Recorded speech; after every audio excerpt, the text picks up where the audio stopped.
Okay, this is going to be the weekly review. I have no idea what weekly review we're on. If I had to absolutely guess, I'd guess week 5, week 6 maybe. Um, let's see, what are we on? Videos, week 5. Okay, week 5. Um, week 5. Okay, so we're gonna go week 6 here. We have, let's see, what do we have? We have DDOG section color. We're gonna go blue.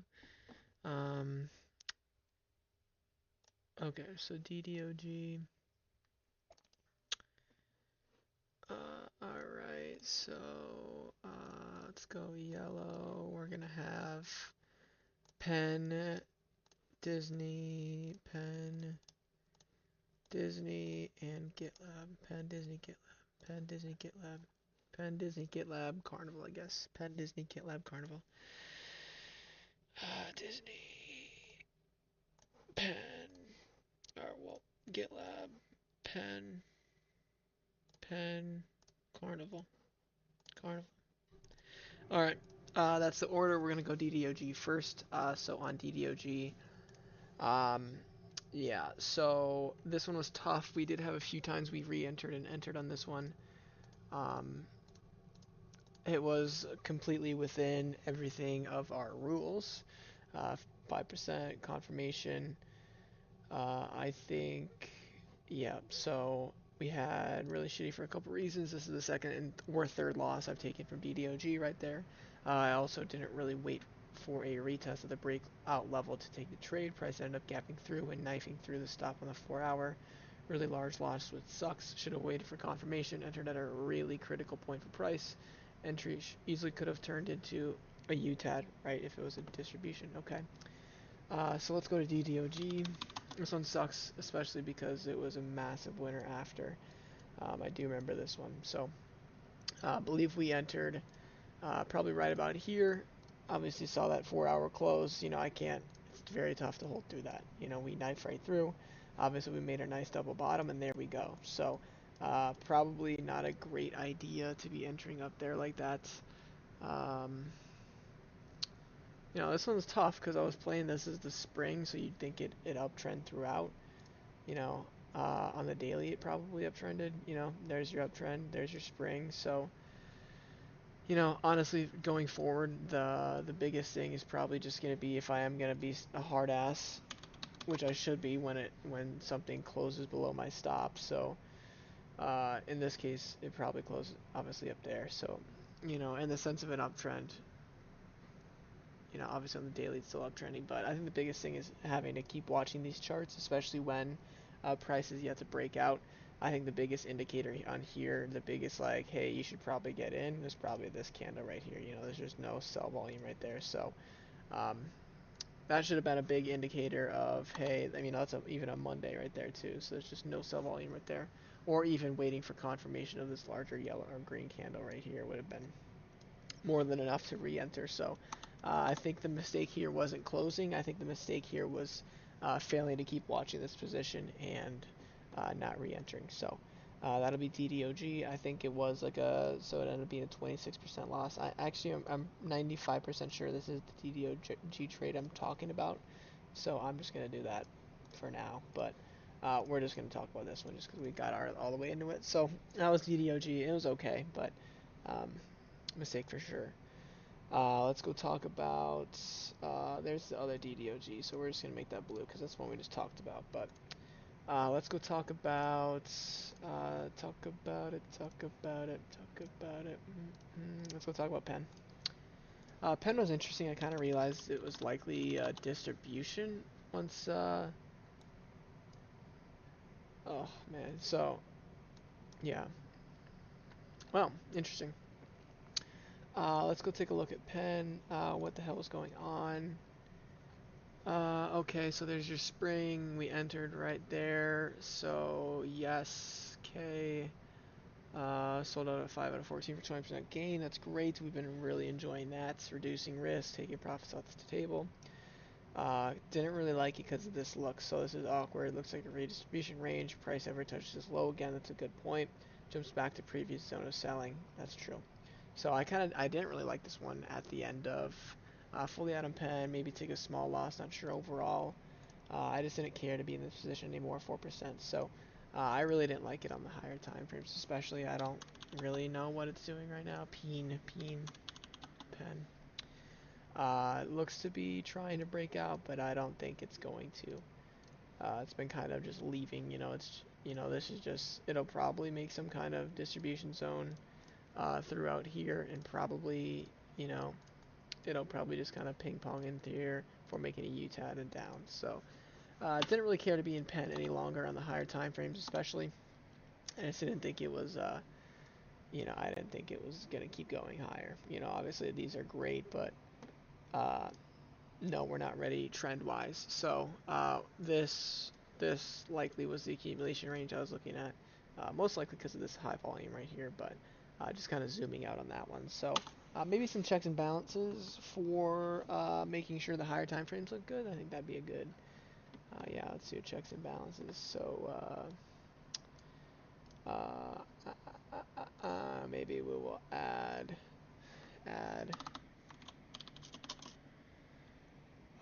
check for the higher time frames.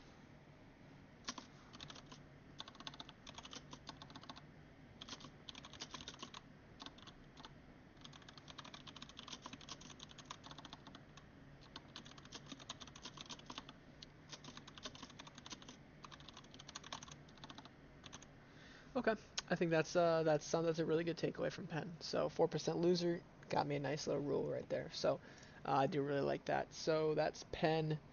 We're gonna take that off the list. Let's go talk about Disney. Disney was probably the biggest winner we're gonna talk about today. Disney sucked though for a few reasons. Disney didn't suck. It was quite a big learning experience. So we're gonna go talk about it. I mean, Disney looked fucking fantastic. I called it 10 bagger from the start. It's just I kind of got shook out a little bit on that daily candle. So this is the daily candle right here. I believe I ended up so I this one really sucked for a few reasons.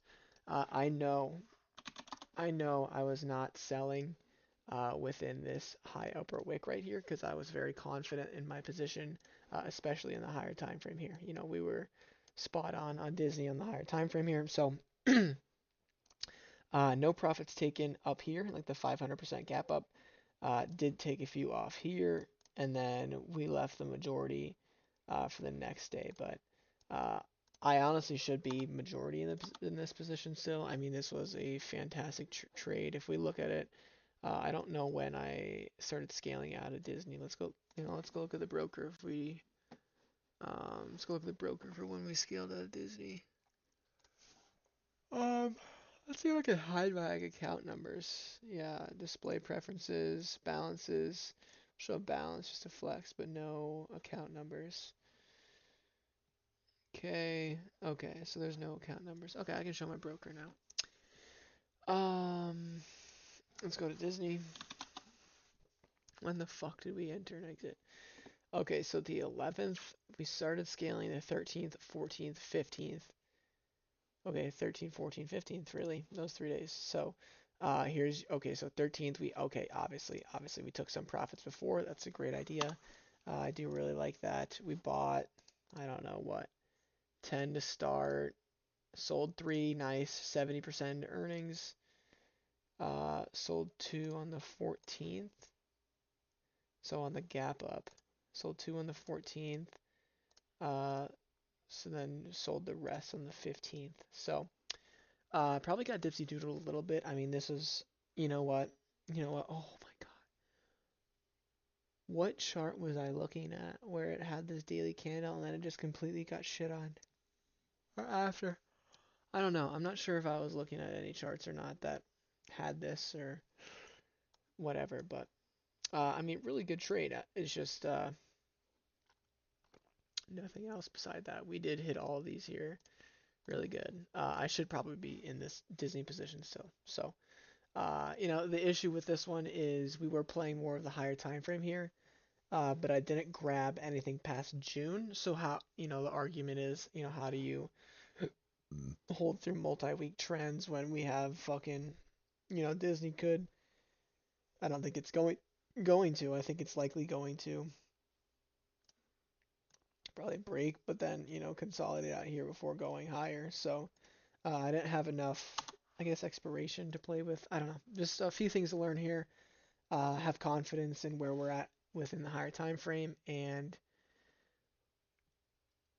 get more time when playing higher time frame versus just the lower ones, especially.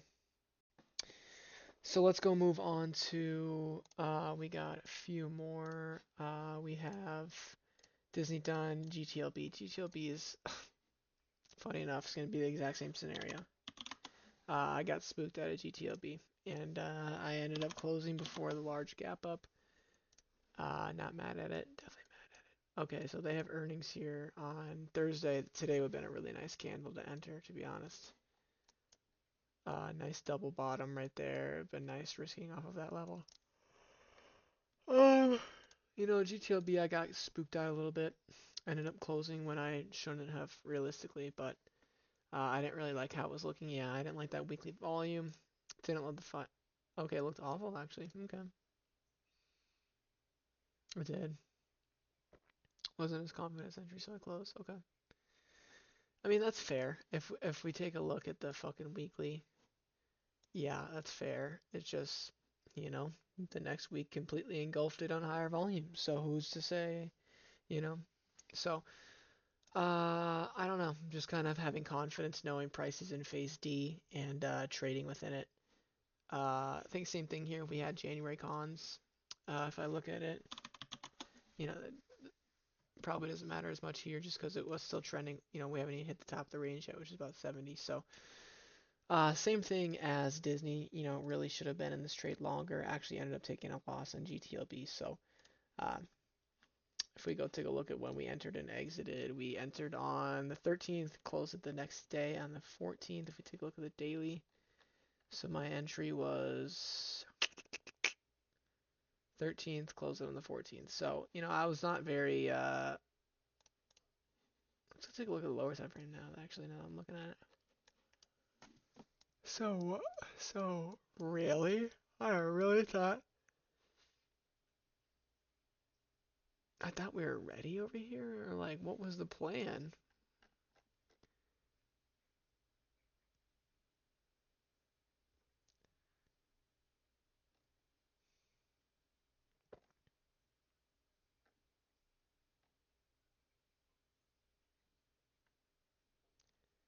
Well, what the fuck am I looking at here?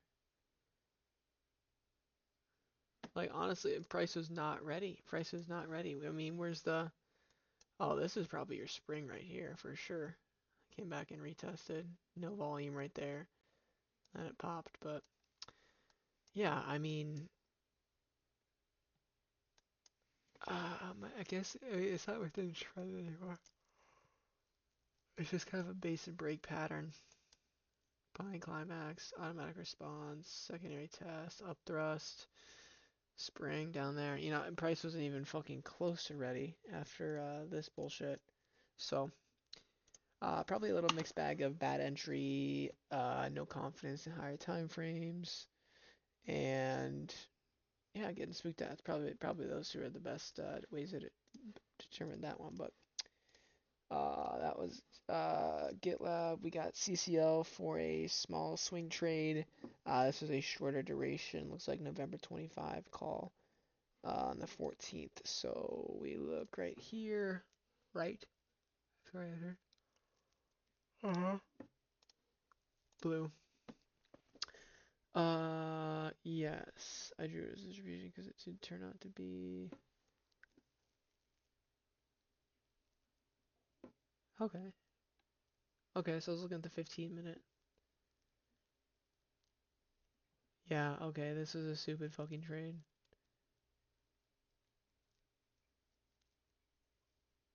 Okay, so good exit clearly.